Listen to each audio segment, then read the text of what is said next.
हरे कृष्णा नमस्कार मु संदीप आज आपणक निकटरे श्रीमद् भागवत गीता को सरल रूपे एवं संक्षिप्त रूपे वर्णन करने को जाऊँगी। आज हूँ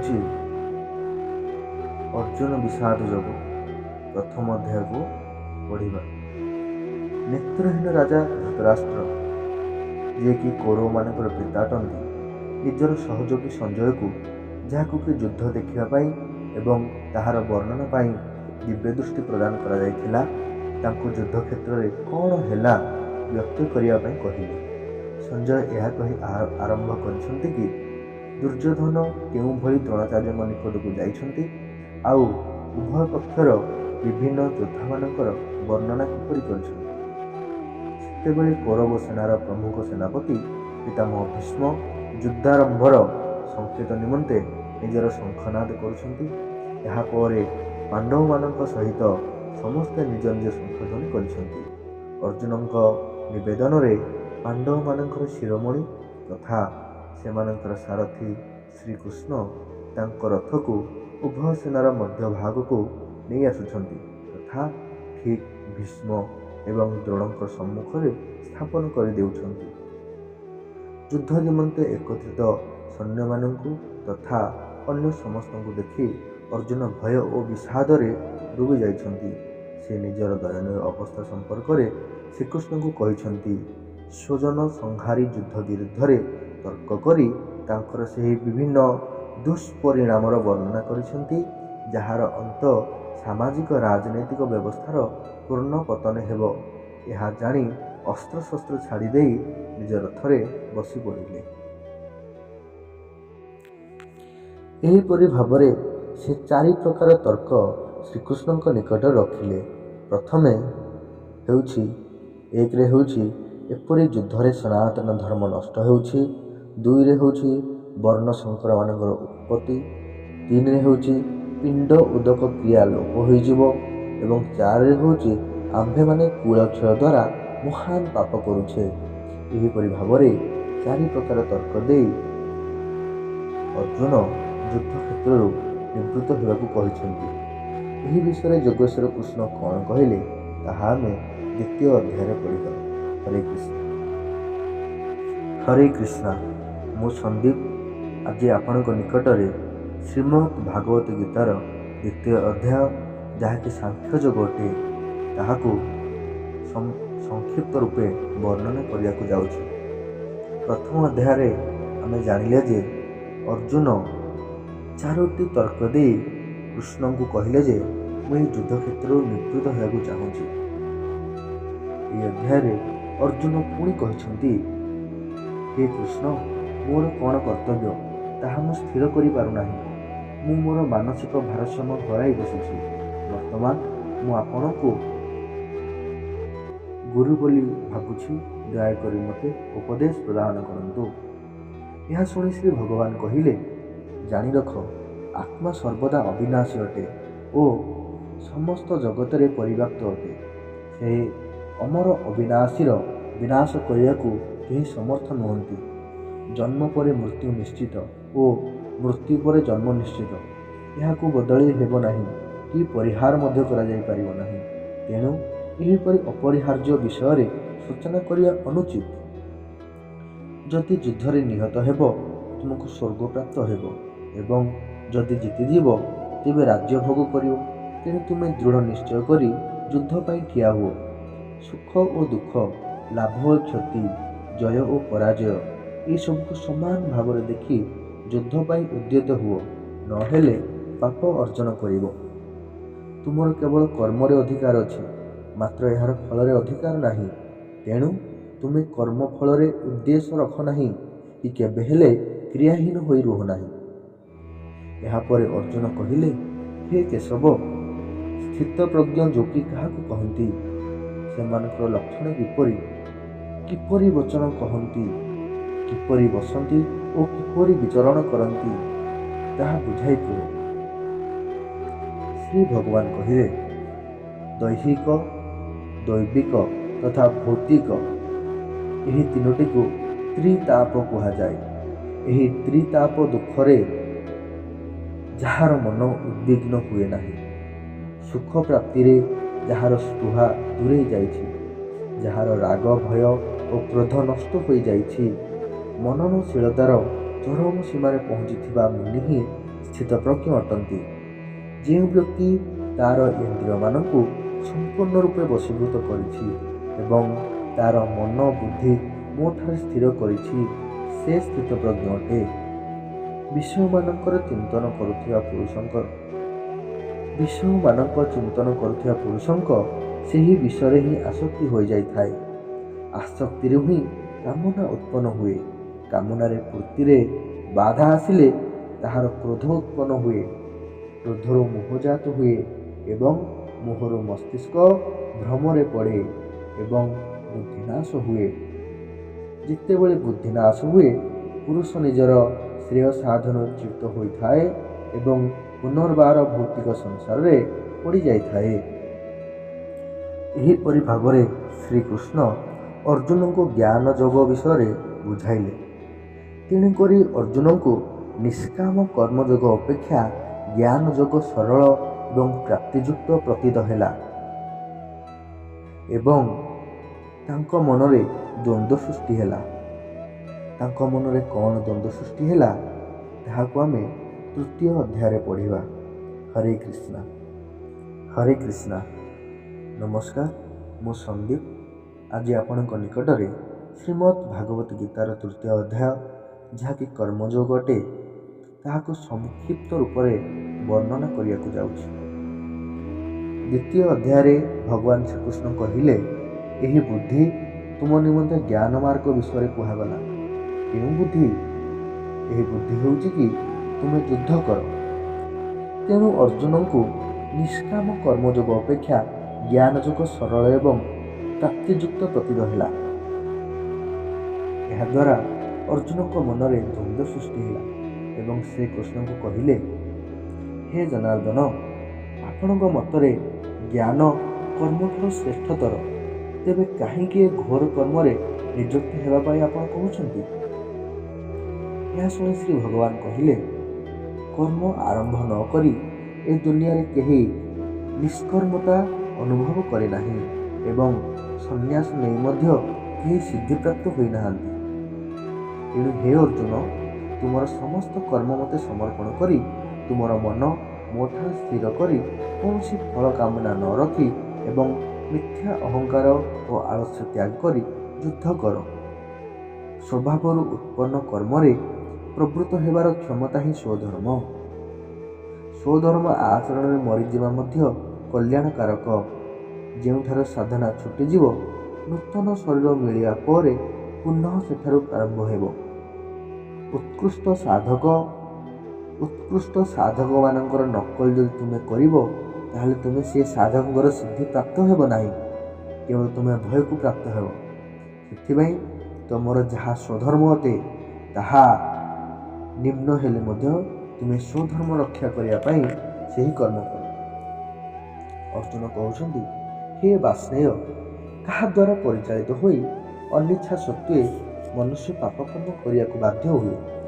ଶ୍ରୀ ଭଗବାନ କହିଲେ, କାମନା ରଜୋଗୁଣରୁ ଜାତ ଓ ଏହି କାମନା କ୍ରୋଧରେ ପରିଣତ ହୁଏ। ଏମାନେ ସର୍ବଗ୍ରାସୀ ଓ ମହାପାପ। ଜାଣି ରଖ ଯେ ଏମାନେ ଏ ଜଗତର ପ୍ରଧାନ ଶତ୍ରୁ। ତୁମେ ହେ ଅର୍ଜୁନ, ତୁମେ ପ୍ରଥମରୁ ଏହି ଇନ୍ଦ୍ରିୟ ଗୁଣକୁ ବଶୀଭୂତ କରି ଜ୍ଞାନ ବିଜ୍ଞାନ ନାଶକାରୀ ଏହି ମହାପାପୀ କାମନାକୁ ବଳପୂର୍ବକ ସମୂଳେ ବିନାଶ କର। ସ୍ଥୂଳ ଶରୀର ଠାରୁ ଇନ୍ଦ୍ରିୟମାନେ ସବଳ, ଇନ୍ଦ୍ରିୟ ଠାରୁ ମନ ସବଳ, ମନ ଠାରୁ ବୁଦ୍ଧି ଆହୁରି ସବଳ ଏବଂ ବୁଦ୍ଧି ଅପେକ୍ଷା ସେ ଅର୍ଥ କାମନା ସବଳ। ନିଜ ଦ୍ୱାରା ନିଜକୁ ବଶୀଭୂତ କରି କାମନା ରୂପକ ଏହି ଦୁର୍ଜୟ ଶତ୍ରୁକୁ ବିନାଶ କର। ଏହିପରି ଭାବରେ ଶ୍ରୀକୃଷ୍ଣ କର୍ମକୁ ପ୍ରାଧାନ୍ୟ ଦେଇଛନ୍ତି ଏବଂ କର୍ମଯୋଗର ବର୍ଣ୍ଣନା କରିଛନ୍ତି। ଜ୍ଞାନଯୋଗ ଏବଂ କର୍ମଯୋଗ ଏହି ଭିତରେ ତଫାତ୍ ଦେଖି ପୁଣି ଅର୍ଜୁନଙ୍କ ମନରେ ଦ୍ୱନ୍ଦ୍ୱ ସୃଷ୍ଟି ହେଲା। ସେ କ'ଣ କହିଲେ, ତାହା ଆମେ ଚତୁର୍ଥ ଅଧ୍ୟାୟରେ ପଢ଼ିବା। ହରେ କୃଷ୍ଣ। ହରେ କୃଷ୍ଣ। ନମସ୍କାର, ମୁଁ ସନ୍ଦୀପ। ଆଜି ଆପଣଙ୍କ ନିକଟରେ ଶ୍ରୀମଦ୍ ଭାଗବତ ଗୀତାର ଚତୁର୍ଥ ଅଧ୍ୟାୟ, ଯାହାକି ଦିବ୍ୟ ଜ୍ଞାନ ଯୋଗ, ତାହାକୁ ସଂକ୍ଷିପ୍ତ ରୂପରେ ବର୍ଣ୍ଣନା କରିବାକୁ ଯାଉଛି। ପୂର୍ବ ଅଧ୍ୟାୟରେ ଶ୍ରୀକୃଷ୍ଣ କର୍ମଯୋଗର ମହାନତାକୁ ବର୍ଣ୍ଣନା କରିଛନ୍ତି ଏବଂ ଏହି ଅଧ୍ୟାୟରେ କର୍ମଯୋଗକୁ ସୁଦୃଢ଼ କରିବା ପାଇଁ ବିଭିନ୍ନ ଯଜ୍ଞ ବିଷୟରେ କହିଛନ୍ତି। ଯଜ୍ଞ କ'ଣ? ଯଜ୍ଞ ହେଉଛି ତ୍ୟାଗ। ସମାଜର କଲ୍ୟାଣ ନିମନ୍ତେ ନିଜର ସ୍ୱାର୍ଥ ତ୍ୟାଗ କରି ସମାଜକୁ ଆଗକୁ ବଢ଼ାଇବାରେ ସାହାଯ୍ୟ କରିବାକୁ ଯଜ୍ଞ କୁହାଯାଏ। ସାଧାରଣତଃ ଯଜ୍ଞକୁ ସାକ୍ରିଫାଇସ୍ ବୋଲି କୁହାଯାଏ। ତେବେ ଶ୍ରୀ ଭଗବାନ କ'ଣ କହିଲେ? ଶ୍ରୀ ଭଗବାନ କହିଲେ, ହେ ଭାରତ, ଯେତେବେଳେ ଧର୍ମର ହାନି ହୁଏ ଏବଂ ଅଧର୍ମର ଉତ୍ଥାନ ହୁଏ, ସେତେବେଳେ ମୁଁ ନିଜେ ଅବତରଣ କରେ। ସାଧୁମାନଙ୍କୁ ରକ୍ଷା କରିବା ପାଇଁ, ପାପାଚାରୀମାନଙ୍କୁ ବିନାଶ କରିବା ପାଇଁ ଏବଂ ଉତ୍ତମ ରୂପେ ଧର୍ମ ସ୍ଥାପନ କରିବା ପାଇଁ ମୁଁ ଯୁଗେ ଯୁଗେ ପ୍ରକଟ ହେଉଥାଏ। ବୁଦ୍ଧି ଦ୍ୱାରା କରାଯାଉଥିବା ଯଜ୍ଞ ଭୌତିକ ପଦାର୍ଥ ଦ୍ୱାରା କରାଯାଉଥିବା ଯଜ୍ଞ ଠାରୁ ଶ୍ରେଷ୍ଠ ଅଟେ, କାରଣ ସମସ୍ତ ଯଜ୍ଞ କର୍ମ ଦିବ୍ୟ ଜ୍ଞାନରେ ସମାପ୍ତ ହୁଏ। ତପ, ସଂଯମ, ଶ୍ରଦ୍ଧା ଓ ଜ୍ଞାନ ଦ୍ୱାରା କରାଯାଉଥିବା ଜ୍ଞାନ ରୂପୀ ଯଜ୍ଞ, ଯେଉଁଥିରେ ଈଶ୍ୱରଙ୍କର ପ୍ରତ୍ୟକ୍ଷ ସାକ୍ଷାତକାର ହୁଏ, ତାହା କଲ୍ୟାଣକାରୀ ଅଟେ। ତୁମେ ଯଦି ଜଗତର ସମସ୍ତ ପାପୀମାନଙ୍କ ଠାରୁ ଘୋର ପାପୀ ହୋଇଥାଅ, ତେବେ ଏହି ଯଜ୍ଞ ରୂପକ ଭେଳାରେ ପଶିଗଲେ ତୁମେ ପାପ ସାଗରରୁ ପାର ହୋଇପାରିବ। ଶ୍ରଦ୍ଧାବାନ, ସାଧନାପରାୟଣ ଓ ଯିଏ ଇନ୍ଦ୍ରିୟମାନଙ୍କୁ ସଂଯତ କରି ରଖିଥାନ୍ତି, ସେମାନେ ଏ ଜ୍ଞାନ ଲାଭ କରିପାରିବେ। ପୁଣି ଜ୍ଞାନ ଲାଭ କରିସାରିଲେ ଜୀବ ପରମ ଶାନ୍ତି ପାଇବ। କୃଷ୍ଣଙ୍କ ଠାରୁ ଏହି କଥା ଶୁଣି ବର୍ତ୍ତମାନ ଅର୍ଜୁନ ବୁଝିଗଲେ ଯେ ଜ୍ଞାନ ଯୋଗ ହେଉ କିମ୍ବା କର୍ମଯୋଗ ହେଉ, ଉଭୟ ପକ୍ଷରେ କର୍ମ ତ କରିବାକୁ ହିଁ ପଡ଼ିବ।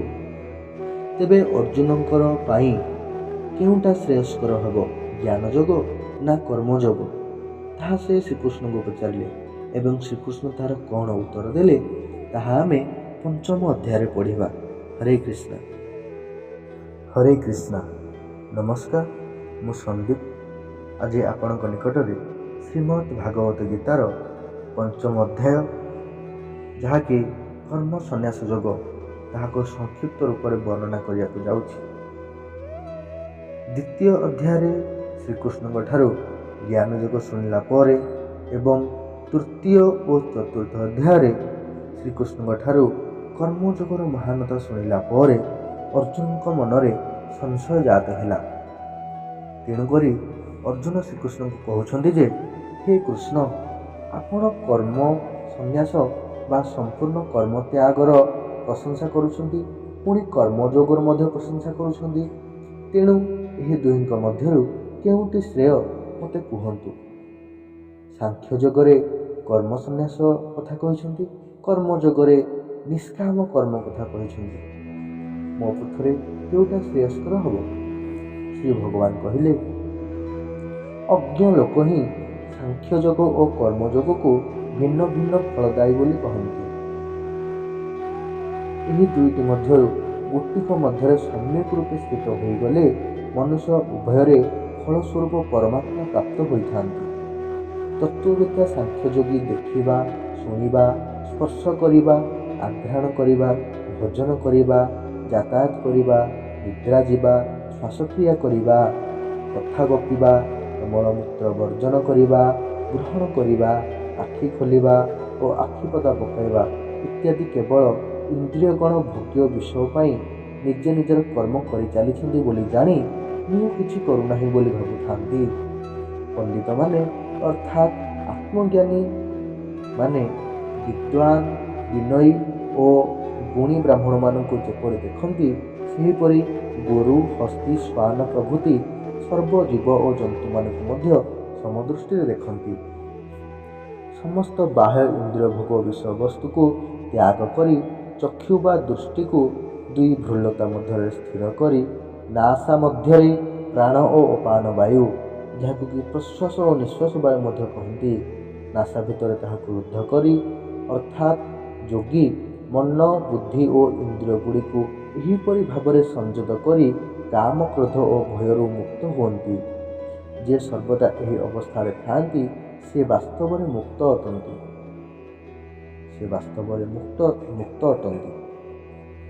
ଏହିପରି ଭାବରେ ଶ୍ରୀକୃଷ୍ଣ ଅର୍ଜୁନଙ୍କୁ ବୁଝାଇ ଦେଲେ ଯେ ଜ୍ଞାନ ମାର୍ଗ ହେଉ କିମ୍ବା କର୍ମ ମାର୍ଗ ହେଉ, ଏହି ଦୁଇଟି ଯାକ ମାର୍ଗ ଗୋଟିଏ ସ୍ଥାନକୁ ଯାଆନ୍ତି, ପରମାତ୍ମା ପ୍ରାପ୍ତି।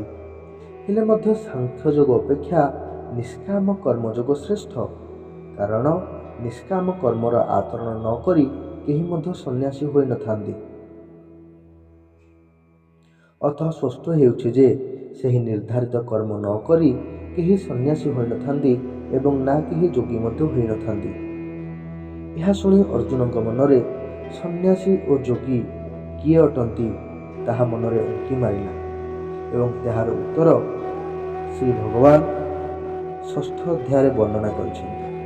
ହରେ କୃଷ୍ଣ। ହରେ କୃଷ୍ଣ। ନମସ୍କାର, ମୁଁ ସନ୍ଦୀପ।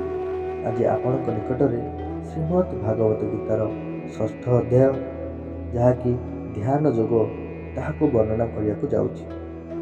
ପୂର୍ବ ଅଧ୍ୟାୟରେ ଶ୍ରୀ ଭଗବାନ କର୍ମ ସନ୍ନ୍ୟାସ ଯୋଗକୁ ବୁଝାଇବାକୁ ଯାଇ ଏହା କହିଛନ୍ତି ଯେ ନିଷ୍କାମ କର୍ମ ସାଂଖ୍ୟ ଯୋଗ ଅପେକ୍ଷା ଶ୍ରେୟସ୍କର। ଉଚିତ କର୍ମ କରି ଜଣେ ସନ୍ନ୍ୟାସୀ ହୋଇଥାନ୍ତି ବା ଯୋଗୀ ହୋଇଥାନ୍ତି, ଏହିଭଳି ଭାବରେ କହିଛନ୍ତି। ଏବଂ ପୁଣି ଏହି ଅଧ୍ୟାୟରେ ଭଗବାନ କ'ଣ କହିଛନ୍ତି? ଶ୍ରୀ ଭଗବାନ କହିଲେ ଯେ ତାର କର୍ମଫଳ ପ୍ରତି ଅନାସକ୍ତ ଏବଂ ଯେ ତାର କର୍ତ୍ତବ୍ୟ କର୍ମ କରେ ସେ ସନ୍ନ୍ୟାସୀ ଅଟେ ଏବଂ ପ୍ରକୃତିରେ ସେ ଜଣେ ଯୋଗୀ ଅଟେ। କେବଳ ଇନ୍ଦ୍ରିୟମାନଙ୍କୁ ତ୍ୟାଗ କରିବା ବ୍ୟକ୍ତି ନା ସନ୍ନ୍ୟାସୀ ନା ଯୋଗୀ। ଯାହାକୁ ସନ୍ନ୍ୟାସୀ କୁହାଯାଏ ତାହାକୁ ଯୋଗ କୁହାଯାଏ, ଯାହାକୁ ସନ୍ନ୍ୟାସ କୁହାଯାଏ ତାହାକୁ ଯୋଗ କୁହାଯାଏ। କାରଣ ବ୍ୟକ୍ତି ଇନ୍ଦ୍ରିୟ ସୁଖ ଭୋଗ କାମନା ତ୍ୟାଗ ନ କଲେ କଦାପି ଯୋଗୀ ହୋଇପାରିବ ନାହିଁ। ଯେ ମନକୁ ଜୟ କରିଛି ତା ପକ୍ଷରେ ମନ ହେଉଛି ଉତ୍ତମ ବନ୍ଧୁ, କିନ୍ତୁ ଯେ ଏହା କରିପାରୁନାହିଁ ତା ପାଖରେ ସେହି ମନ ହେଉଛି ସାଂଘାତିକ ଶତ୍ରୁ। ଯେ ସାଧକ ଆହାର ବିହାରରେ ମିତାଚାରୀ, ଶୟନ ଜାଗରଣରେ ପରିମିତ, କର୍ମ ହେତୁକ ଯଥାଯୋଗ୍ୟ ଚେଷ୍ଟିତ, ସେମାନେ ଯୋଗ ଅଭ୍ୟାସ ଦ୍ୱାରା ସମସ୍ତ ପ୍ରକାର ଭୌତିକ ଦୁଃଖ ଯନ୍ତ୍ରଣାରୁ ମୁକ୍ତ ହୋଇପାରନ୍ତି। ପବନ ନଥିବା ସ୍ଥାନରେ ଦୀପଶିଖା ଇତସ୍ତତଃ ନ ହୋଇ ଅବିଚଳିତ ରହିପାରେ। ତା ସହିତ ସଂଯତ ଚିତ୍ତ ଯୋଗୀମାନଙ୍କର ଆତ୍ମଯୋଗ ସାଧନାରେ ଅବିଚଳିତ ଚିତ୍ତକୁ ତୁଳନା କରାଯାଇପାରିବ। ଯେଉଁ ବିଷୟରେ ମନ ଚଞ୍ଚଳ ଓ ଅସ୍ଥିର ହୋଇ ଧାବିତ ହୁଏ, ସେହି ବିଷୟରୁ ମନକୁ ସଂଯତ କରି ଆତ୍ମାର ବଶୀଭୂତ କରାଇବା ଆବଶ୍ୟକ। ଯେ ପ୍ରକୃତ ଯୋଗୀ ସେ ମୋତେ ସମସ୍ତଙ୍କଠାରେ ଦେଖେ, ପୁନଶ୍ଚ ସବୁ ଜୀବଙ୍କୁ ମୋ ଠାରେ ଦେଖେ। ବାସ୍ତବରେ ଏକ ଆତ୍ମତତ୍ତ୍ୱବିତ୍ ଯୋଗୀ ସର୍ବତ୍ର ମୋତେ ହିଁ ଦେଖେ। ଏହା ଶୁଣି ଅର୍ଜୁନ କହୁଛନ୍ତି ଯେ ହେ ମଧୁସୂଦନ, ଆପଣ ଏ ଯେଉଁ ଯୋଗବିଧି କଥା କହିଲେ ତାହା ମୋ ପକ୍ଷରେ ଅସମ୍ଭବ ଓ ଅସହ୍ୟ ବୋଧ ହେଉଛି, କାରଣ ଏ ମନ ବଡ଼ ଚଞ୍ଚଳ ଓ ଅସ୍ଥିର ଅଟେ। ଏହା ଶୁଣି ଶ୍ରୀ ଭଗବାନ କହିଲେ, ହେ ମହାବାହୁ କୁନ୍ତୀପୁତ୍ର, ଏ ଚଞ୍ଚଳ ମନକୁ ସଂଯତ କରିବା ବାସ୍ତବିକ ବଡ଼ କଠିନ କିନ୍ତୁ ଅସମ୍ଭବ ନୁହେଁ। ବରାବର ଅଭ୍ୟାସ ଓ ବୈରାଗ୍ୟ ବଳରେ ଏହା ସମ୍ଭବପର ହୋଇପାରିବ। ପୁଣି ସେ ଅର୍ଜୁନ କହୁଛନ୍ତି, ହେ କୃଷ୍ଣ, ଯୋଗରେ ଶ୍ରଦ୍ଧା ଥାଇ ଯତ୍ନଶୀଳ ନ ହୋଇ ଯୋଗୀ ମନ ଯୋଗରୁ ବିଚଳିତ ହେଲେ ଯୋଗ ସିଦ୍ଧି ତ ହୁଏ ନାହିଁ, ମାତ୍ର ସେମାନେ ପରିଣାମରେ କେଉଁ ଆଡ଼େ ଗମନ କରିଥାନ୍ତି। ଶ୍ରୀ ଭଗବାନ କହିଲେ, ଯେ ଯୋଗସିଦ୍ଧ ନ ହୋଇପାରିଲା ତାର ଇହଲୋକରେ କି ପରଲୋକରେ ବିନାଶ ହୁଏ ନାହିଁ। ଯେ କଲ୍ୟାଣକର କର୍ମ କରନ୍ତି ସେ କେବେ ଦୁର୍ଗତି ପ୍ରାପ୍ତ ହୁଅନ୍ତି ନାହିଁ। ଜଣେ ଯୋଗୀ, ତପସ୍ୱୀ, ଶାସ୍ତ୍ରଜ୍ଞ, ଜ୍ଞାନୀ ଓ ବୈଦିକ କର୍ମକାଣ୍ଡ କର୍ମୀଙ୍କ ଠାରୁ ଶ୍ରେଷ୍ଠତର ବୋଲି ମତ ଅଛି। ତେଣୁ ହେ ଅର୍ଜୁନ, ତୁମେ ଜଣେ ଯୋଗର ସାଧକ ହୁଅ। ଜଣେ ଯୋଗୀ ତପସ୍ୱୀ ଶାସ୍ତ୍ରଜ୍ଞ ଜ୍ଞାନୀ ଓ ବୈଦିକ କର୍ମକାଣ୍ଡ କର୍ମୀଙ୍କ ଠାରୁ ମଧ୍ୟ ଶ୍ରେଷ୍ଠତର। ତେଣୁ ତୁମେ ଜଣେ ଯୋଗର ସାଧକ ହୋଇଯାଅ।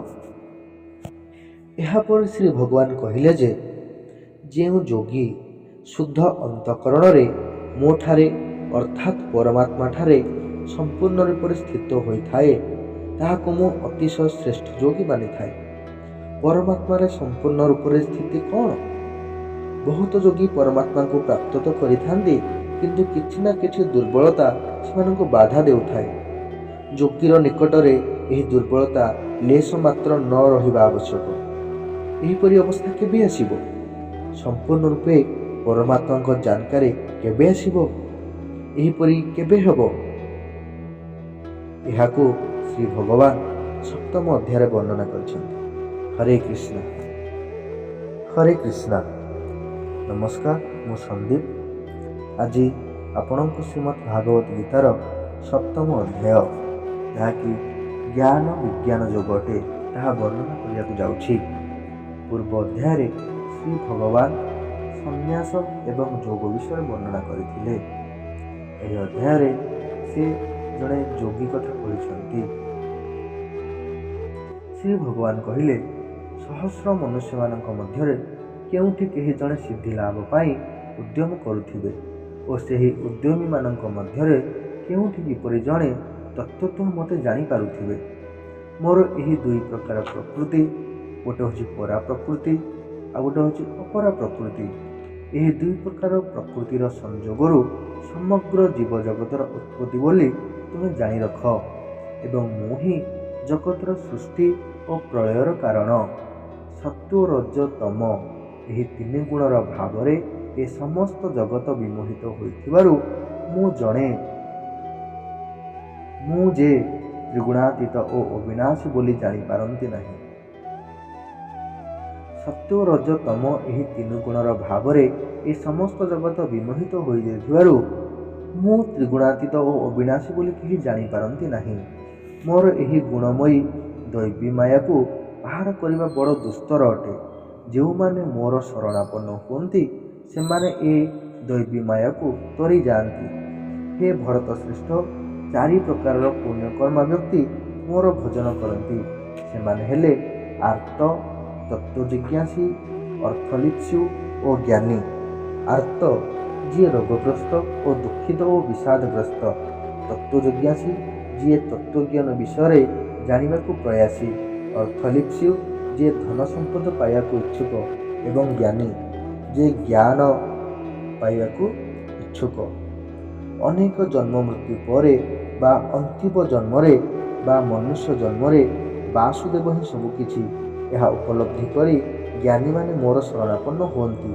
ଏହିପରି ମହାତ୍ମା ପ୍ରକୃତିରେ ଦୁର୍ଲଭ। ଯିଏ ମୋର ଶରଣ ହୋଇ ଜରା ଓ ମରଣରୁ ମୁକ୍ତ ପାଇବା ନିମନ୍ତେ ପ୍ରୟତ୍ନ କରିଥାନ୍ତି, ସେହି ପୁରୁଷ ସେହି ବ୍ରହ୍ମକୁ, ସମ୍ପୂର୍ଣ୍ଣ ଆଧ୍ୟାତ୍ମକୁ ଏବଂ ସମ୍ପୂର୍ଣ୍ଣ କର୍ମକୁ ଜାଣିଥାନ୍ତି। ଯେଉଁ ପୁରୁଷ ଅଧିଭୂତ, ଅଧିଦୈବ ତଥା ଅଧିଯଜ୍ଞ ସହିତ ମୋତେ ଜାଣିଥାନ୍ତି, ମୋ ଠାରେ ସମାହିତ ଚିତ୍ତଯୁକ୍ତ, ସେହି ପୁରୁଷ ଅନ୍ତ ସମୟରେ ବା ମୃତ୍ୟୁ ସମୟରେ ମୋତେ ହିଁ ଜାଣିଥାନ୍ତି, ମୋ ଭିତରେ ହିଁ ସ୍ଥିର ରହିଥାନ୍ତି ଏବଂ ସଦୈବ ମୋତେ ହିଁ ପ୍ରାପ୍ତ ହୋଇଥାନ୍ତି।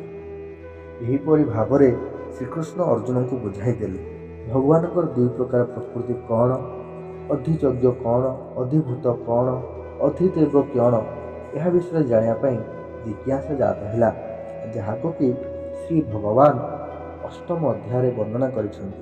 ହରେ କୃଷ୍ଣ ହରେ କୃଷ୍ଣ।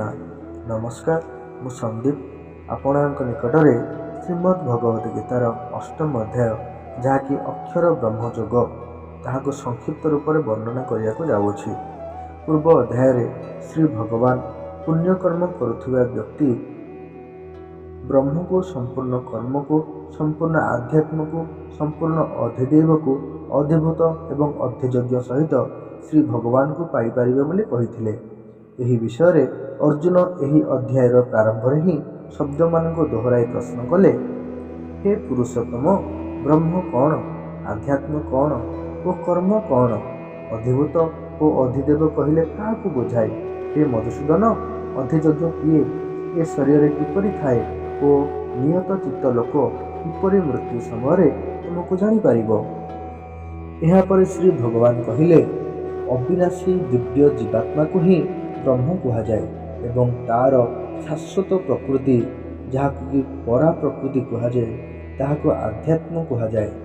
ମୋର ଦୁଇ ପ୍ରକାର ପ୍ରକୃତି ଅଛି, ଗୋଟିଏ ହେଉଛି ପରା ପ୍ରକୃତି ଆଉ ଗୋଟେ ହେଉଛି ଅପରା ପ୍ରକୃତି। ପରା ପ୍ରକୃତିକୁ ମୁଁ ସୁପରିୟର ନେଚର ବୋଲି କହେ, ଅର୍ଥାତ୍ ଐଶ୍ୱର୍ଯ୍ୟ ପ୍ରକୃତି। ସେହି ଜୀବାତ୍ମାର ବା ବ୍ରହ୍ମର ପରା ପ୍ରକୃତି କ'ଣ? ଯେବେ ମନୁଷ୍ୟ ଈଶ୍ୱରଙ୍କ ଠାରେ ଅର୍ଥାତ୍ ନିଜ ଆତ୍ମାରେ ଦୃଢ଼ତା ପୂର୍ବକ ସ୍ଥିର ରହେ, ସେ ନିଜ ଆତ୍ମାର ପ୍ରଭୃତା ଅନୁଭବ କରେ। ଏହା ଆଧ୍ୟାତ୍ମର ଚରମ ବିନ୍ଦୁ ଅଟେ। ଆଉ ମୋର ଅନ୍ୟ ପ୍ରକୃତିଟି ହେଉଛି ଅପରା ପ୍ରକୃତି। ଏହି ଅପରା ପ୍ରକୃତିର ସଂଯୋଗରୁ ହିଁ ସମଗ୍ର ଜୀବଜଗତ ଉତ୍ପତ୍ତି।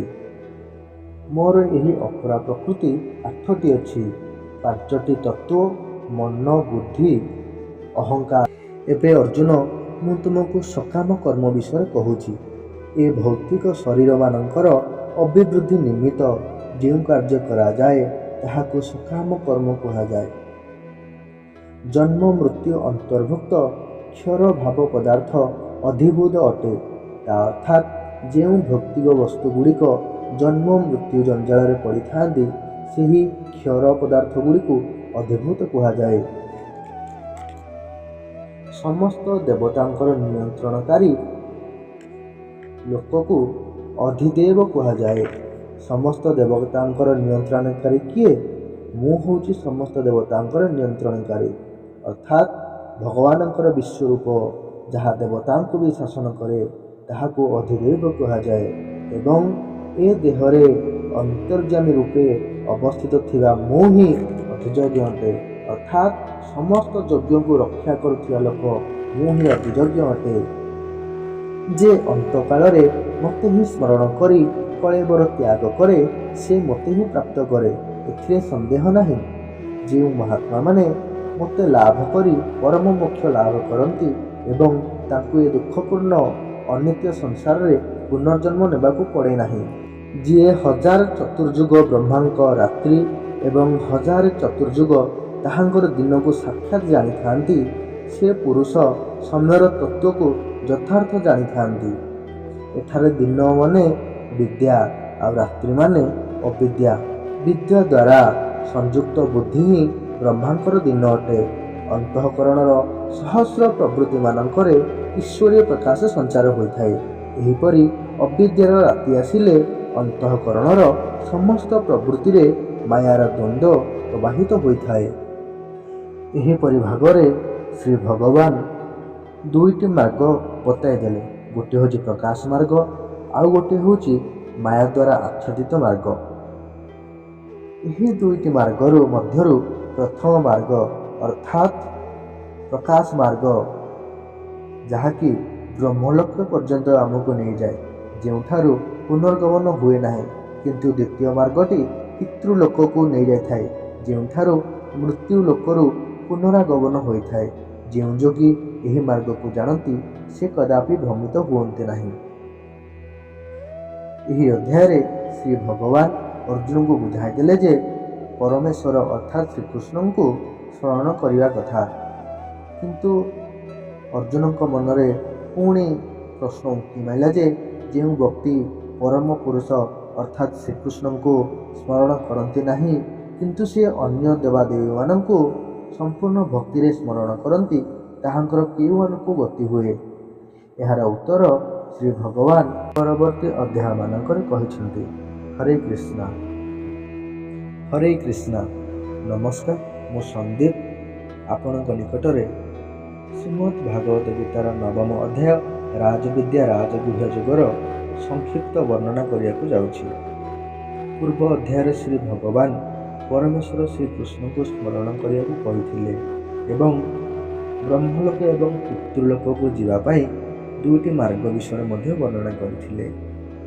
ଏହି ଅଧ୍ୟାୟରେ ପୁଣି ଶ୍ରୀ ଭଗବାନ କହିଲେ, ଏ ଧର୍ମର ମହିମା ଉପରେ ଶ୍ରଦ୍ଧା ନ ରଖୁଥିବା ମନୁଷ୍ୟ ମୋତେ ନ ପାଇ ଏ ମୃତ୍ୟୁ ପ୍ରଧାନ ସଂସାର ମାର୍ଗରେ ପ୍ରତ୍ୟାବର୍ତ୍ତନ କରନ୍ତି। ଏହି ସମଗ୍ର ସଂସାର ମୋ ଅବ୍ୟକ୍ତ ସ୍ୱରୂପରେ ବ୍ୟାପୃତ।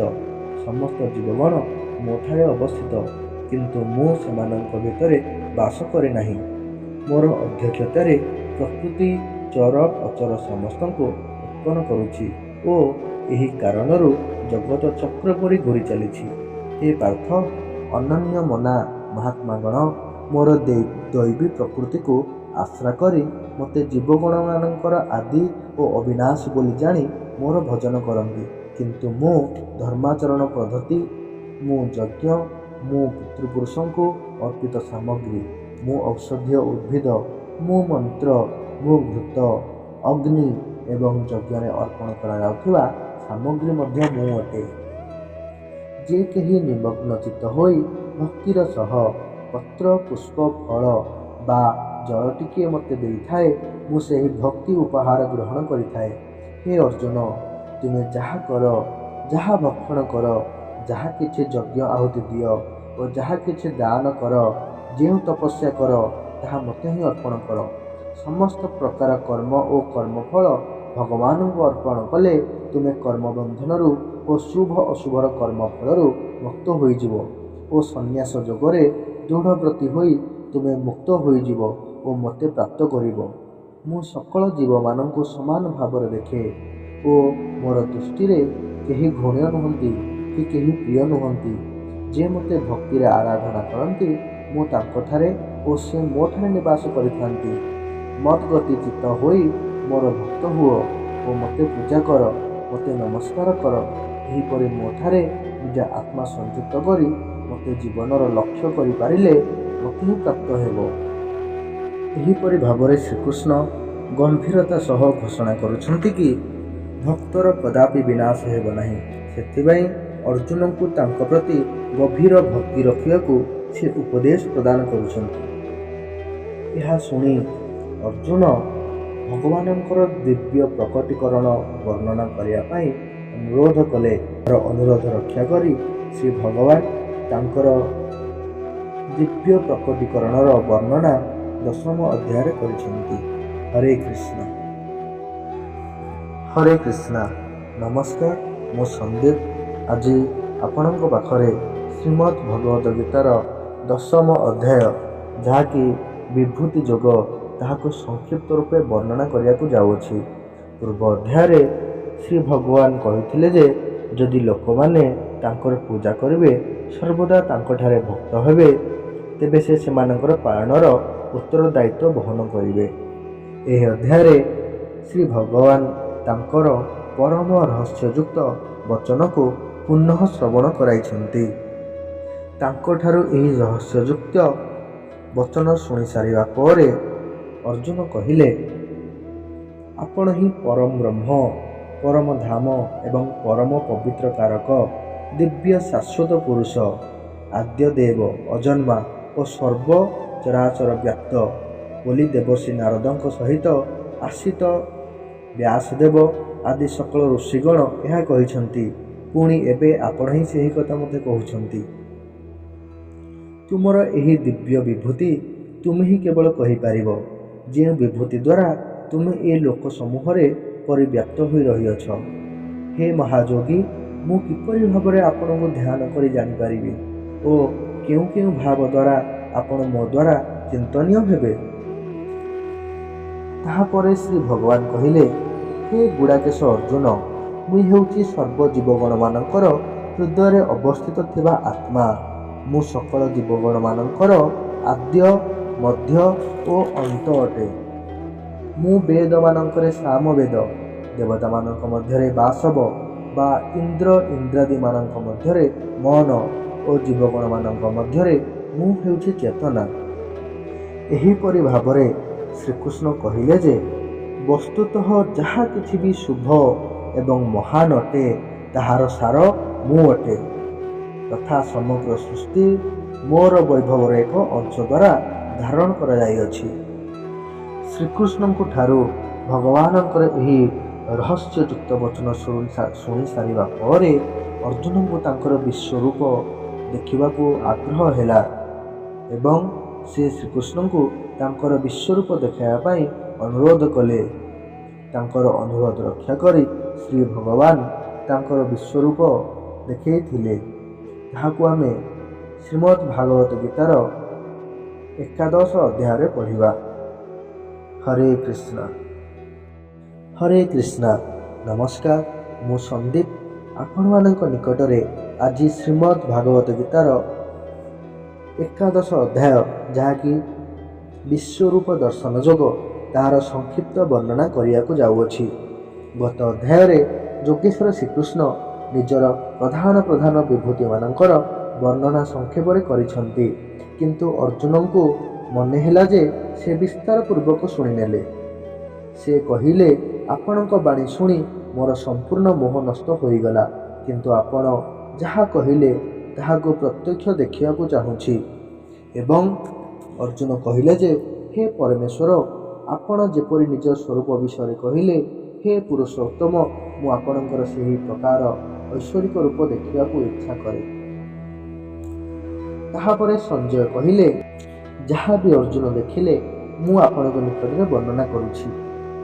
ଅନେକ ମୁଖ ଏବଂ ନେତ୍ରଯୁକ୍ତ, ଅନେକ ଅଦ୍ଭୁତ ଦୃଶ୍ୟ, ଅନେକ ଦିବ୍ୟ ଭୂଷଣ ଯୁକ୍ତ ଏବଂ ଅନେକ ଦିବ୍ୟ ଶସ୍ତ୍ରମାନଙ୍କୁ ହାତରେ ଉଠାଇଥିବା ତଥା ଦିବ୍ୟ ମାଳା ଓ ଦିବ୍ୟ ବସ୍ତ୍ରମାନଙ୍କୁ ଧାରଣ କରି ଦିବ୍ୟ ଗନ୍ଧ ଅନୁଲେପନ କରି ସମ୍ପୂର୍ଣ୍ଣ ଆଶ୍ଚର୍ଯ୍ୟଯୁକ୍ତ ସୀମାରହିତ ବିରାଟ ସ୍ୱରୂପ ପରମ ଦେବଙ୍କୁ ଅର୍ଜୁନ ଦୃଷ୍ଟିପ୍ରାପ୍ତ ହେଲା। ଅର୍ଜୁନ କହିଲେ, ହେ ଉଗ୍ରରୂପୀ, ମୋତେ କୁହନ୍ତୁ ଆପଣ କିଏ? ହେ ଦେବ, ମୁଁ ଆପଣଙ୍କୁ ନମସ୍କାର କରୁଛି। ଆପଣ କେଉଁଠୁ ଆସିଲେ ଓ ଆପଣ କେଉଁ କାର୍ଯ୍ୟରେ ପ୍ରବୃତ୍ତ ରହନ୍ତି, ମୁଁ କିଛି ଜାଣିପାରୁନାହିଁ। ତାହାପରେ ଶ୍ରୀ ଭଗବାନ କହିଲେ, ମୁଁ ହେଉଛି କ୍ଷୟକାରୀ କାଳ। ଅଧର୍ମୀମାନେ ଅଧିକ ହେଲେ ସେମାନଙ୍କର ସଂହାର କରିବାକୁ ଆସିଛି। ତୁମେ ଯୁଦ୍ଧ ନ କଲେ ବି ଅନ୍ୟ ପକ୍ଷର କୌଣସି ଯୋଦ୍ଧା ରହିବେ ନାହିଁ, ଏହା ନିଶ୍ଚିତ ଅଟେ। ହେ ଅର୍ଜୁନ, ଅନନ୍ୟା ବା ଅଚଳା ଭକ୍ତିରେ ତତ୍ତ୍ୱରେ ମୁଁ ଏବଂ ବିଧରୂପ ଚତୁର୍ଭୁଜ ଦେଖି ହୁଏ, ଜାଣି ହୁଏ ଓ ପ୍ରାପ୍ତ କରି ହୁଏ। ତାହାପରେ ଶ୍ରୀକୃଷ୍ଣ କହିଲେ କି ତାଙ୍କର ବିଶ୍ୱରୂପ ଦର୍ଶନ ବେଦ ଅଭ୍ୟାସ ଅଥବା ଯଜ୍ଞ ସମ୍ପାଦନ ଅଥବା ତପ ଦ୍ୱାରା ନୁହେଁ, ବରଂ ଏକନିଷ୍ଠ ଭକ୍ତି ଦ୍ୱାରା ସମ୍ଭବ ହୋଇଥାଏ। ଏହାପରେ ଅର୍ଜୁନ ଶ୍ରୀକୃଷ୍ଣଙ୍କୁ କହିଲେ ଯେ, ଯେଉଁମାନେ ଆପଣଙ୍କୁ ସ୍ମରଣ କରୁଛନ୍ତି ଏବଂ ଯେଉଁମାନେ ଅବିନାଶୀ ବ୍ରହ୍ମଙ୍କୁ ଧ୍ୟାନ କରୁଛନ୍ତି, ସେମାନଙ୍କ ମଧ୍ୟରୁ ଶ୍ରେଷ୍ଠ କିଏ? ଏହା ଶୁଣି ଭଗବାନ କ'ଣ ଉତ୍ତର ଦେଲେ, ତାହା ଆମେ 12 ଅଧ୍ୟାୟରେ ପଢ଼ିବା। ହରେ କୃଷ୍ଣ। ହରେ କୃଷ୍ଣ। ନମସ୍କାର, ମୁଁ ସନ୍ଦୀପ ଆପଣମାନଙ୍କ ନିକଟରେ ଆଜି ଶ୍ରୀମଦ୍ ଭାଗବତ ଗୀତାର 12 ଅଧ୍ୟାୟ, ଯାହାକି ଭକ୍ତି ଯୋଗ ଅଟେ, ତାହାର ସଂକ୍ଷିପ୍ତ ବର୍ଣ୍ଣନା କରିବାକୁ ଯାଉଅଛି। 11 ଅଧ୍ୟାୟର ପରିଶେଷରେ ଶ୍ରୀକୃଷ୍ଣ ବାରମ୍ବାର କହିଥିଲେ ଯେ, ହେ ଅର୍ଜୁନ, ମୋର ଏହି ସ୍ୱରୂପ ଯାହାକୁ ତୁମେ ଦର୍ଶନ କଲ, ତୁମ ବ୍ୟତୀତ ନା ପୂର୍ବରୁ କେହି ଦେଖିଥିଲେ ନା ଭବିଷ୍ୟତରେ କିଏ ଦେଖିପାରିବ। ମୁଁ ନା ତପ, ନା ଯଜ୍ଞ, ନା ଦାନ ଦ୍ୱାରା ଏହି ଦର୍ଶନ କରାଇବି, କିନ୍ତୁ ଅନନ୍ୟ ଭକ୍ତି ଦ୍ୱାରା ମୁଁ ମୋର ଏହି ବିଶ୍ୱରୂପକୁ ଦର୍ଶନ କରାଇବି। ଏହା ଶୁଣି ଅର୍ଜୁନ ପ୍ରଶ୍ନ କଲେ, ଏହିପରି ଭାବରେ ଯେଉଁ ଭକ୍ତ ନିରନ୍ତର ସଂଯୁକ୍ତ ଚିତ୍ତ ହୋଇ ଆପଣଙ୍କ ପୂଜା କରନ୍ତି, ପୁଣି ଯେଉଁ ଭକ୍ତ ଅକ୍ଷର ଅବ୍ୟକ୍ତ ନିର୍ଗୁଣ ନିରାକାର ବ୍ରହ୍ମକୁ ମଧ୍ୟ ପୂଜା କରନ୍ତି, ସେମାନଙ୍କ ମଧ୍ୟରେ କେଉଁ ଭକ୍ତ ଶ୍ରେଷ୍ଠ ଯୋଗୀ? ଏହା ଶୁଣି ଭଗବାନ ଉତ୍ତର ଦେଲେ, ଯେଉଁମାନେ ମୋ ଠାରେ ଚିତ୍ତ ନିବେଶ କରି ନିତ୍ୟା ନିରନ୍ତର ମୋ ଠାରେ ସଂଲଗ୍ନ ହୋଇ ପରମ ଶ୍ରଦ୍ଧା ସମ୍ପନ୍ନ ହୋଇ ମୋର ଉପାସନା କରନ୍ତି, ସେମାନେ ହିଁ ଶ୍ରେଷ୍ଠ ଯୋଗୀ ବୋଲି ମୋର ମତ। ଯେଉଁମାନେ ମୋତେ ଅକ୍ଷର, ଅଦୃଶ୍ୟ, ଅବ୍ୟକ୍ତ, ଅଚିନ୍ତ୍ୟ, ସର୍ବବ୍ୟାପକ, ଅପରିଣାମୀ, ଅଚଳ, ନିତ୍ୟ ଭାବେ ଇନ୍ଦ୍ରିୟଗଣକୁ ସଂଯମ କରି ସର୍ବତ୍ର ସମତ୍ତ ଭାବେ ଯୁକ୍ତ ହୋଇ ସକଳ ଜୀବଗଣଙ୍କ ହିତରେ ରତ ହୋଇ ମୋର ଉପାସନା କରନ୍ତି, ସେମାନେ ମୋତେ ପ୍ରାପ୍ତ ହୁଅନ୍ତି। ଯଦି ମୋ ଠାରେ ଚିତ୍ତ ନିବେଶ ସ୍ଥିର ରଖିବାକୁ ସକ୍ଷମ ନ ହୁଅ, ତେବେ ତୁମେ ଭକ୍ତି ଯୋଗ ଅଭ୍ୟାସ କର ଏବଂ ମୋତେ ପ୍ରାପ୍ତ କରିବାକୁ ଚେଷ୍ଟା କର। ଯଦି ତୁମେ ଏପରି ଅଭ୍ୟାସ କରିବାକୁ ଅସମର୍ଥ ହୁଅ, ତେବେ ମୋ ପାଇଁ କର୍ମପରାୟଣ ହୁଅ। ମୋ ପାଇଁ ସକଳ କର୍ମ କରି ମଧ୍ୟ ତୁମେ ସିଦ୍ଧିଲାଭ କରିପାରିବ। ଯଦି ମୋର ଯୋଗ ବା ସମତାର ଆଶ୍ରା କରି ତୁମେ ଏହା କରିବାରେ ଅସମର୍ଥ ହୁଅ, ତେବେ ମନ ଓ ଇନ୍ଦ୍ରିୟକୁ ବଶୀଭୂତ କରି ସମସ୍ତ କର୍ମର ଫଳ ଇଚ୍ଛା ତ୍ୟାଗ କର। ଅଭ୍ୟାସ ଅପେକ୍ଷା ଜ୍ଞାନ ଶ୍ରେଷ୍ଠ, ଜ୍ଞାନ ଅପେକ୍ଷା ଧ୍ୟାନ କରିବା ଶ୍ରେଷ୍ଠ, ଧ୍ୟାନ କରିବା ଅପେକ୍ଷା କର୍ମଫଳ ତ୍ୟାଗ କରିବା ଶ୍ରେଷ୍ଠ ଏବଂ ତ୍ୟାଗ କଲେ ତତ୍କ୍ଷଣାତ୍ ପରମ ଶାନ୍ତି ମିଳେ। ଏହିଭଳି ଭାବରେ ଶ୍ରୀକୃଷ୍ଣ ଅର୍ଜୁନଙ୍କୁ ଭକ୍ତି ଯୋଗର ମହାନତା ବିଷୟରେ ବୁଝାଇଲେ।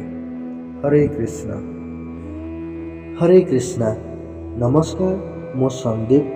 ଆଜି ଆପଣଙ୍କ ନିକଟରେ ଶ୍ରୀମଦ୍ ଭଗବତ ଗୀତାର ତ୍ରୟୋଦଶ ଅଧ୍ୟାୟ କ୍ଷେତ୍ର କ୍ଷେତ୍ରଜ୍ଞ ବିଭାଗ ଯୋଗର ସଂକ୍ଷିପ୍ତ ବର୍ଣ୍ଣନା କରିବାକୁ ଯାଉଅଛି। ପୂର୍ବ ଅଧ୍ୟାୟରେ ଭଗବାନ ଅର୍ଜୁନଙ୍କୁ ଭକ୍ତି ଯୋଗର ମହାନତା ବିଷୟରେ କହିଥିଲେ ଏବଂ ଏହି ଅଧ୍ୟାୟରେ ଅର୍ଜୁନ ପୁଣି ଶ୍ରୀକୃଷ୍ଣଙ୍କୁ ପ୍ରଶ୍ନ କଲେ, ହେ ପ୍ରିୟ ଶ୍ରୀକୃଷ୍ଣ, ମୁଁ ପ୍ରକୃତି ପୁରୁଷ ଏବଂ କ୍ଷେତ୍ର ଓ କ୍ଷେତ୍ରଜ୍ଞ ଏବଂ ପୁନଶ୍ଚ ଜ୍ଞାନ ଓ ଜ୍ଞେୟର କଥା ଜାଣିବାକୁ ଇଚ୍ଛା କରେ।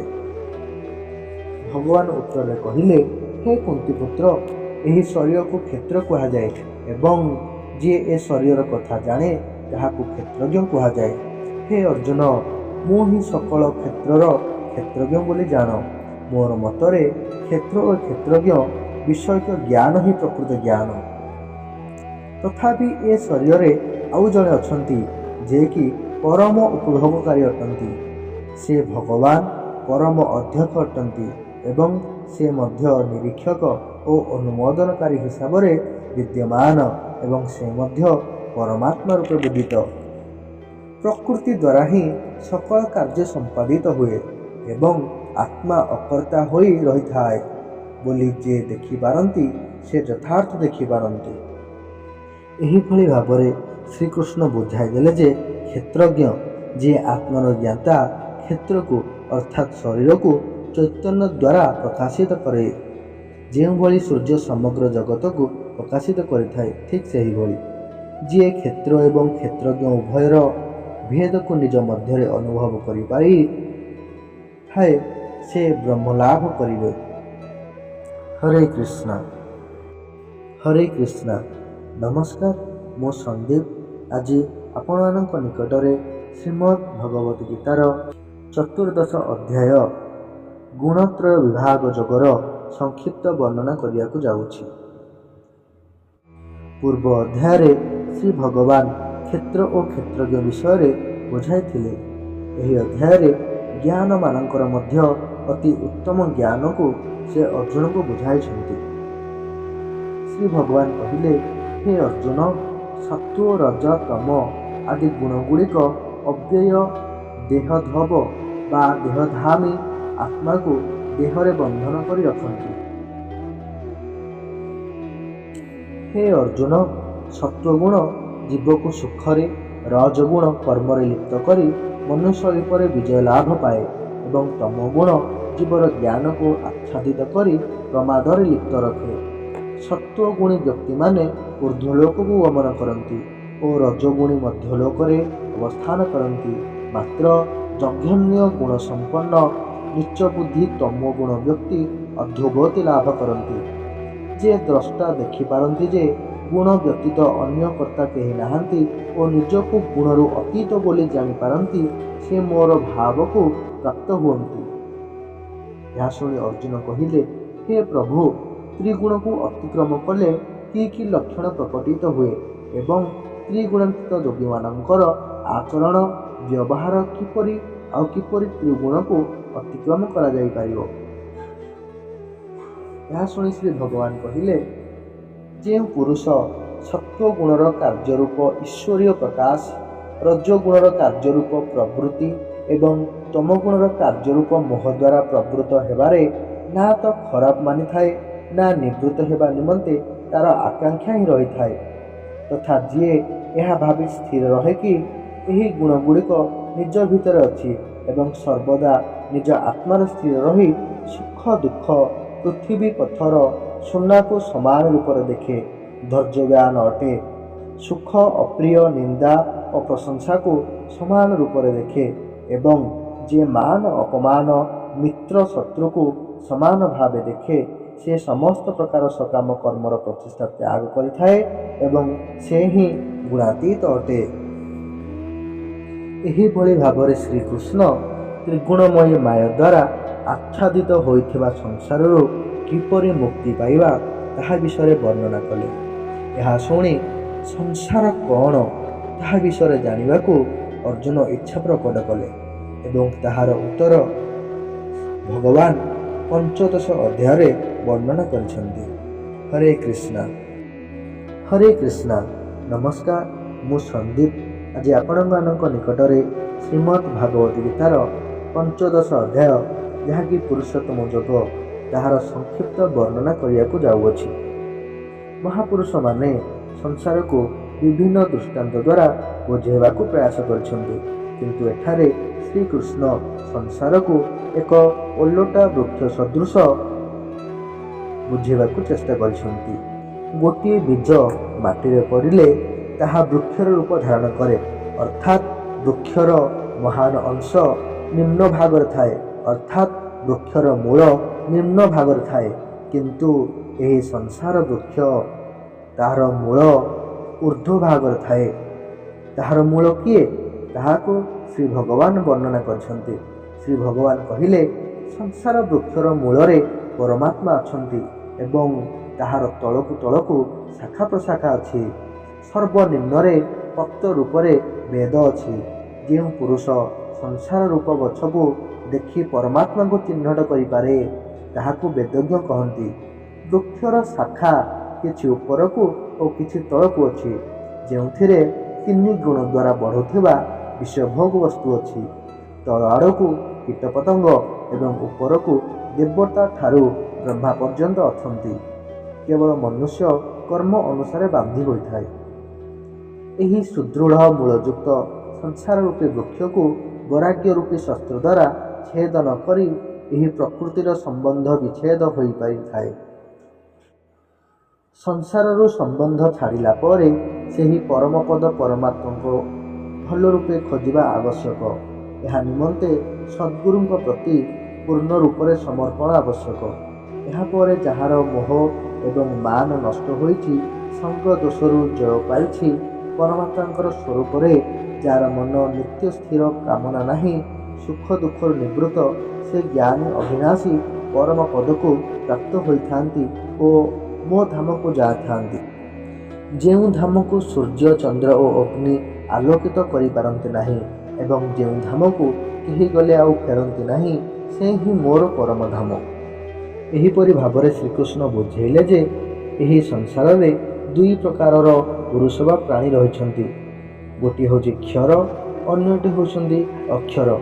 ହେଲେ ମୁଁ ପରମାତ୍ମା ପୁରୁଷୋତ୍ତମ ଅଟେ, ତାଙ୍କଠାରୁ ଭିନ୍ନ ଏବଂ ପୃଥକ୍ ତଥା ଲୋକତ୍ରୟରେ ପରିବ୍ୟାପ୍ତ। ଯିଏ ବି ମୋର ଉକ୍ତ ପ୍ରକାରେ ଅନୁଭୂତି କରନ୍ତି, ସେ ସର୍ବଜ୍ଞ ହୋଇଯାଆନ୍ତି ଏବଂ ସମସ୍ତ ପ୍ରକାରରେ ମୋତେ ପୂଜନ କରନ୍ତି। ହରେ କୃଷ୍ଣ। ହରେ କୃଷ୍ଣ। ନମସ୍କାର, ମୁଁ ସନ୍ଦୀପ। ଆଜି ଆପଣଙ୍କ ନିକଟରେ ଶ୍ରୀମଦ୍ ଭାଗବତ ଗୀତାର 16ଶ ଅଧ୍ୟାୟ, ଯାହା ଦୈବାସୁର ସମ୍ପଦ ବିଭାଗ ଯୋଗ, ତାହାର ସଂକ୍ଷିପ୍ତ ବର୍ଣ୍ଣନା କରିବାକୁ ଯାଉଅଛି। ପୂର୍ବ ଅଧ୍ୟାୟରେ ଯୋଗେଶ୍ୱର ଶ୍ରୀକୃଷ୍ଣ ଏହି ଯୋଗ ମାୟା ଦ୍ୱାରା ଆଚ୍ଛାଦିତ ସଂସାରରୁ କିପରି ମୁକ୍ତି ପାଇବା ସେ ବିଷୟରେ ଆଲୋଚନା କରିଥିଲେ। ଏହି ଅଧ୍ୟାୟରେ ସେ ଦୈବୀ ଓ ଆସୁରୀ ସମ୍ପଦର ବିଶେଷତା ଆଲୋଚନା କରିଛନ୍ତି।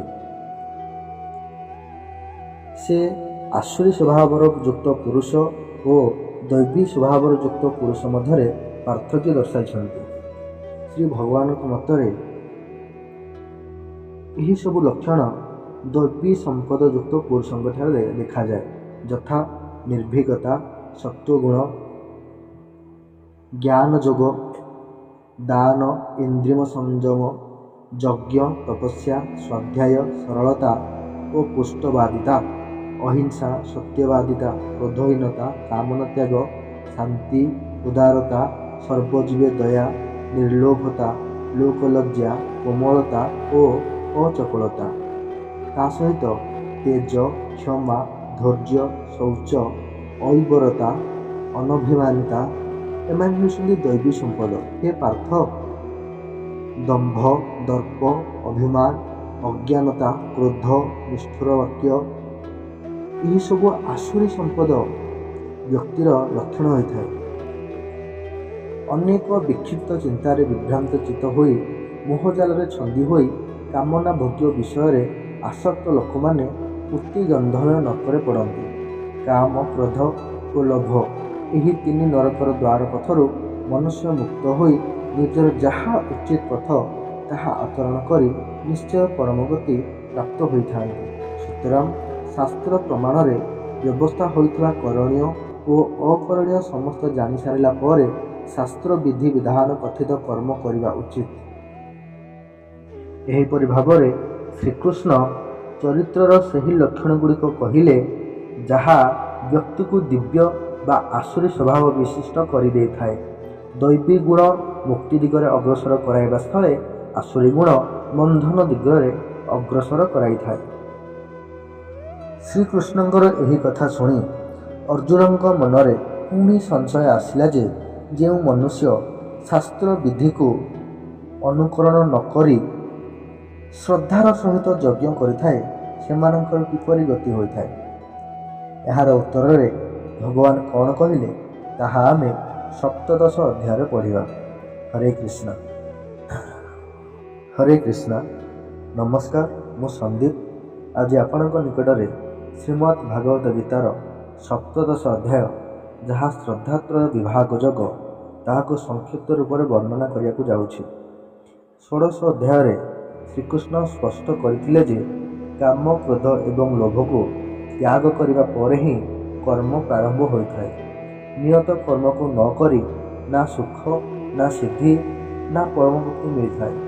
ତେଣୁ ବର୍ତ୍ତମାନ ତୁମ୍ଭମାନଙ୍କ ନିମନ୍ତେ କର୍ତ୍ତବ୍ୟ ଓ ଅକର୍ତ୍ତବ୍ୟର ବ୍ୟବସ୍ଥା ଅର୍ଥାତ୍ କ'ଣ କରିବା ଉଚିତ ଏବଂ କ'ଣ ନ କରିବା ଉଚିତ ଏହି ସମ୍ବନ୍ଧରେ ଶାସ୍ତ୍ର ହିଁ ପ୍ରମାଣ ଦିଏ।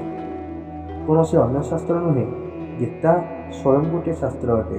ଅନ୍ୟ ଶାସ୍ତ୍ର ମଧ୍ୟ ରହିଛି, କିନ୍ତୁ ଏଠାରେ ଏହି ଗୀତା ଶାସ୍ତ୍ର ଉପରେ ଦୃଷ୍ଟି ରଖନ୍ତୁ, ଅନ୍ୟକୁ ଖୋଜନ୍ତୁ ନାହିଁ। ଅନ୍ୟ ସ୍ଥାନରେ ଖୋଜିଲେ ଏପରି କ୍ରମବଦ୍ଧତା ମିଳିବ ନାହିଁ, ଅତଃ ଭ୍ରମିତ ହୋଇଯିବେ। ଏହା ଉପରେ ଅର୍ଜୁନ ପ୍ରଶ୍ନ କଲେ, ହେ ଭଗବାନ, ଯେଉଁ ଲୋକ ଶାସ୍ତ୍ରବିଧିକୁ ତ୍ୟାଗ କରି ପୂର୍ଣ୍ଣ ଶ୍ରଦ୍ଧାଯୁକ୍ତ ହୋଇ ପୂଜନ କରିଥାଏ ସେମାନଙ୍କର ଗତି କିପରି ହୋଇଥାଏ? ସେମାନେ ସାତ୍ୱିକ, ରାଜସିକ ନା ତାମସିକ ବ୍ୟକ୍ତି ହୋଇଥାନ୍ତି? କାରଣ ପୂର୍ବରୁ ଅର୍ଜୁନ ଶୁଣିଥିଲେ ଯେ ସାତ୍ୱିକ, ରାଜସିକ ଓ ତାମସିକ ଗୁଣ ଥିବା ବ୍ୟକ୍ତିମାନେ ବାରମ୍ବାର ଜନ୍ମ ମୃତ୍ୟୁରେ ପଡ଼ିଥାନ୍ତି। ଏହାର ଉତ୍ତରରେ ଶ୍ରୀ ଭଗବାନ କହିଲେ, ଯିଏ ଶାସ୍ତ୍ରବିଧିକୁ ତ୍ୟାଗ କରେ ସେମାନଙ୍କର ଶ୍ରଦ୍ଧା ମଧ୍ୟ 3 ପ୍ରକାରର ହୋଇଥାଏ: ସାତ୍ୱିକ ଶ୍ରଦ୍ଧା, ରାଜସିକ ଶ୍ରଦ୍ଧା ଏବଂ ତାମସିକ ଶ୍ରଦ୍ଧା। ଶାସ୍ତ୍ରବିଧିକୁ ତ୍ୟାଗ କରି ଭଜନ କରୁଥିବା ସାତ୍ୱିକ ପୁରୁଷ ଦେବତାମାନଙ୍କୁ, ରାଜସ ପୁରୁଷ ଯକ୍ଷମାନଙ୍କୁ ଏବଂ ତାମସ ପୁରୁଷ ଭୂତପ୍ରେତମାନଙ୍କୁ ପୂଜନ କରିଥାନ୍ତି। ସେମାନେ ପୂଜନରେ ଅକ୍ଳାନ୍ତ ପରିଶ୍ରମ ମଧ୍ୟ କରିଥାନ୍ତି।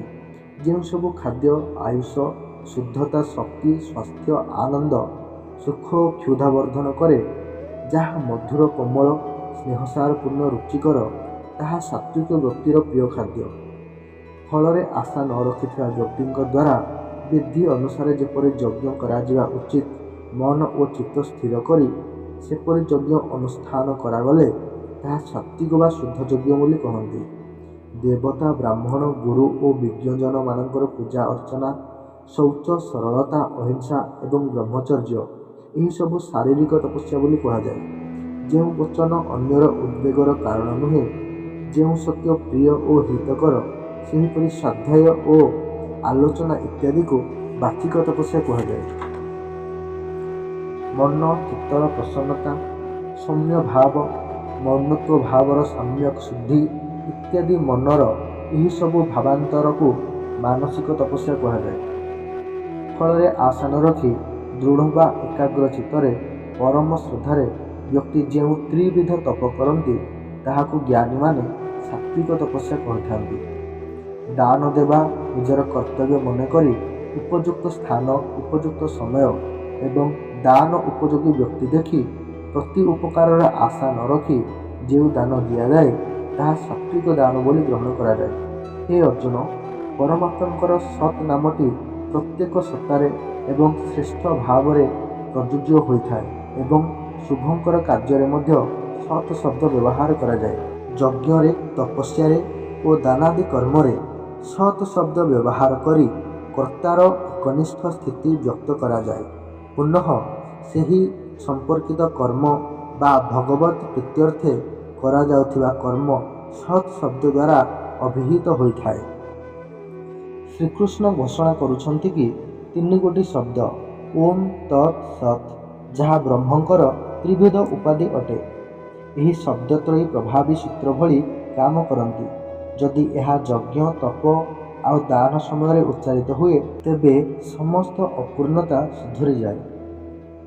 ହରେ କୃଷ୍ଣ। ହରେ କୃଷ୍ଣ। ନମସ୍କାର, ମୁଁ ସନ୍ଦୀପ ଆପଣମାନଙ୍କୁ ଶ୍ରୀମଦ୍ ଭାଗବତ ଗୀତାର ଅଷ୍ଟାଦଶ ଅଧ୍ୟାୟ ମୋକ୍ଷ ଓ ସନ୍ନ୍ୟାସ ଯୋଗକୁ ସଂକ୍ଷିପ୍ତ ରୂପରେ ବର୍ଣ୍ଣନା କରିବାକୁ ଯାଉଛି। ସପ୍ତଦଶ ଅଧ୍ୟାୟରେ ଶ୍ରୀକୃଷ୍ଣ ଆହାର, ତପ, ଯଜ୍ଞ, ଦାନ ତଥା ଶ୍ରଦ୍ଧାର ବିଭାଗ ସହିତ ସ୍ୱରୂପକୁ କହିଲେ। ଗତ ଅଧ୍ୟାୟରେ ଅନେକ ପ୍ରକାରର ବିଭାଜନକୁ ଶୁଣି ଅର୍ଜୁନ ସ୍ୱୟଂ ଗୋଟିଏ ପ୍ରଶ୍ନ ରଖିଲେ ଯେ, ହେ ମହାବାହୁ, ହେ ହୃଷିକେଶ, ହେ କେଶିନିଷୂଦନ, ମୁଁ ତ୍ୟାଗ ଓ ସନ୍ନ୍ୟାସର ତତ୍ତ୍ୱଗୁଡ଼ିକୁ ପୃଥକ୍ ପୃଥକ୍ ରୂପେ ଜାଣିବାକୁ ଇଚ୍ଛା କରୁଛି। ଶ୍ରୀ ଭଗବାନ କହିଲେ, କର୍ମଫଳ ତ୍ୟାଗକୁ ତ୍ୟାଗ ବୋଲି ପଣ୍ଡିତମାନେ କହନ୍ତି ଏବଂ ସେହି ଅବସ୍ଥାକୁ ସନ୍ନ୍ୟାସ କୁହାଯାଏ। ଯଜ୍ଞ, ଦାନ, ତପସ୍ୟା ଆଦି କର୍ମ ତ୍ୟାଗ କରିବା ଉଚିତ ନୁହେଁ, ଅବଶ୍ୟ କରଣୀୟ, କାରଣ ଏହି କର୍ମ ମନୀଷୀ ବା ଜ୍ଞାନୀମାନଙ୍କୁ ପବିତ୍ରମୟ କରାଇଥାଏ। ହେ ଅର୍ଜୁନ, କର୍ତ୍ତବ୍ୟ ଭାବେ ଯାହା କିଛି କରଣୀୟ ତାହା କରାଯାଏ ଏବଂ ଫଳ ଲାଭରୁ ଯଦି ସକଳ ଆସକ୍ତି ତ୍ୟାଗ କରାଯିବ, ତେବେ ସେ ତ୍ୟାଗ ସାତ୍ତ୍ୱିକ ତ୍ୟାଗ ବୋଲି ଗ୍ରହଣ କରାଯାଏ। ଯାହାର ମିଥ୍ୟା ଅହଙ୍କାର ନାହିଁ ଓ ଯାହାର ବୁଦ୍ଧି ବିବେକ ବିଷୟ କାମରେ ଲିପ୍ତ ନାହିଁ, ସେ ଅକର୍ତ୍ତା ବୋଲି ଭାବେ। ସେ କାହାର ହତ୍ୟା କଲେ ବି ହତ୍ୟା କରେ ନାହିଁ କି କୌଣସି କର୍ମ ବନ୍ଧନରେ ପଡ଼େ ନାହିଁ। ଯେଉଁ ଜ୍ଞାନ ବଳରେ ଭିନ୍ନ ଭିନ୍ନ ସର୍ବଜୀବରେ ଅବିଭକ୍ତ ହୋଇଥିବା ଅବ୍ୟୟ ଓ ନିତ୍ୟକୁ ଏକ ଭାବରେ ଅବସ୍ଥିତ ଥିବାର ଦର୍ଶନ କରାଯାଇପାରେ, ସେହି ଜ୍ଞାନ ଶୁଦ୍ଧ ଓ ସାତ୍ତ୍ୱିକ ଜ୍ଞାନ ବୋଲି କୁହାଯାଏ। ଫଳରେ ଆଶା ନ ରଖିଥିବା ବ୍ୟକ୍ତି ଅନାସକ୍ତ ଭାବରେ ରାଗ ଦ୍ୱେଷ ବର୍ଜିତ ହୋଇ ଯେଉଁ ବିହିତ କର୍ତ୍ତବ୍ୟ କର୍ମ କରନ୍ତି, ତାହା ସାତ୍ତ୍ୱିକ କର୍ମ ବୋଲି ବିବେଚିତ ହୁଏ। ଯେଉଁ କର୍ତ୍ତା ରାଗରହିତ, ନିରହଙ୍କାରୀ, ଧୈର୍ଯ୍ୟବାନ ଓ ଉତ୍ସାହଶୀଳ ଏବଂ ସଫଳତା କି ବିଫଳତାରେ ନିର୍ବିକାର ରହିପାରୁଥିବା କର୍ତ୍ତାକୁ ସାତ୍ତ୍ୱିକ କର୍ତ୍ତା କହନ୍ତି। ହେ ପାର୍ଥ, ପ୍ରବୃତ୍ତି ଓ ନିବୃତ୍ତି, କର୍ତ୍ତବ୍ୟ ଓ ଅକର୍ତ୍ତବ୍ୟ, ଭୟ ଅଭୟ, ବନ୍ଧନ ମୋକ୍ଷ ବିଷୟରେ ଯେଉଁ ବୁଦ୍ଧି ଦ୍ୱାରା ଜାଣି ହୁଏ, ତାହାକୁ ସାତ୍ତ୍ୱିକ ବୁଦ୍ଧି କହନ୍ତି। ହେ ପାର୍ଥ, ଯେଉଁ ଧୃତି ବା ଧୈର୍ଯ୍ୟ ଦ୍ୱାରା ଅବ୍ୟଭିଚାର ବା ନିଷ୍ଠାପର ଯୋଗ ମାଧ୍ୟମରେ ମନ, ପ୍ରାଣ ଓ ଇନ୍ଦ୍ରିୟଗଣଙ୍କର କ୍ରିୟାକଳାପ ନିୟନ୍ତ୍ରିତ ହୋଇଥାଏ, ସେହି ଧୃତି ନିଶ୍ଚୟ ସାତ୍ତ୍ୱିକ ଧୃତି। ଯେଉଁ ସୁଖ ପ୍ରାରମ୍ଭରେ ବିଷ ପରି କିନ୍ତୁ ଶେଷରେ ଅମୃତ ପରି କାମ କରେ ଏବଂ ଯାହା ବ୍ୟକ୍ତିକୁ ଆତ୍ମାନୁଭୂତି ଲାଭ ଦିଗରେ ଜାଗ୍ରତ କରାଏ, ତାହା ସାତ୍ତ୍ୱିକ ସୁଖ ଅଟେ। ଉତ୍ତମ ରୂପରେ ଅନୁଷ୍ଠିତ ହୋଇଥିବା ପରଧର୍ମଠାରୁ ସ୍ୱଧର୍ମ ବା ସ୍ୱକର୍ତ୍ତବ୍ୟ କର୍ମ ଦୋଷଯୁକ୍ତ ହୋଇଥିଲେ ବି ନିଶ୍ଚୟ ଶ୍ରେଷ୍ଠତର। ଯେଉଁମାନେ ସ୍ୱଭାବଗତ ନିର୍ଦ୍ଦିଷ୍ଟ କର୍ମ କରୁଥାନ୍ତି, ସେମାନେ କେବେ ପାପୀଭୋଗୀ ହୁଅନ୍ତି ନାହିଁ। ସର୍ବଦା ସକଳ କର୍ମ କରି ଏବଂ ମୋର ଶରଣଗତ ହୋଇ ମୋ କୃପାରୁ ନିତ୍ୟ ଅବ୍ୟୟ ଶାଶ୍ୱତ ପଦ ପ୍ରାପ୍ତ ହୁଅନ୍ତୁ। ସକଳ ଧର୍ମ ପରିତ୍ୟାଗ କରି କେବଳ ଏକମାତ୍ର ମୋରି ଶରଣ ନିଅ। ମୁଁ ତୁମକୁ ସବୁ ପାପରୁ ମୁକ୍ତ କରିଦେବି, ତେଣୁ ତୁମେ କେବେ ଶୋଚନା କର ନାହିଁ। ଶ୍ରୀକୃଷ୍ଣଙ୍କର ଏହି କଥା ଶୁଣିବା ପରେ ଅର୍ଜୁନ ଘୋଷଣା କରୁଛନ୍ତି କି ତାଙ୍କର ସନ୍ଦେହ ଏବଂ ମୋହ ନଷ୍ଟ ହୋଇଯାଇଛି, ଆଉ ସେ ଶ୍ରୀକୃଷ୍ଣଙ୍କର ଆଦେଶକୁ ହିଁ ପାଳନ କରିବେ। ଅତ୍ୟନ୍ତ ଆନନ୍ଦର ସହ ସଞ୍ଜୟ କହୁଛନ୍ତି, ଏହି ଅଦ୍ଭୁତ ସମ୍ବାଦ ଶୁଣିବା ଏବଂ ବିଶ୍ୱରୂପ ଦର୍ଶନ ମହାନ ସୌଭାଗ୍ୟ ତାଙ୍କୁ ପ୍ରାପ୍ତ ହୋଇପାରିଛି, ଅତଃ ସେ ଧନ୍ୟ ହୋଇଛନ୍ତି। ସେଥିପାଇଁ ସେ ଘୋଷଣା କରୁଛନ୍ତି କି ଯେଉଁଠାରେ ଯୋଗେଶ୍ୱର ଶ୍ରୀକୃଷ୍ଣ ଏବଂ ଧନୁର୍ଦ୍ଧର ଅର୍ଜୁନ ବିରାଜମାନ କରିଛନ୍ତି, ସେଠାରେ ବିଜୟ, ଧନ ଏବଂ ଶାଶ୍ୱତ ନୀତି ସଦାସର୍ବଦା ବିରାଜମାନ କରୁଥିବ। ହରେ କୃଷ୍ଣ।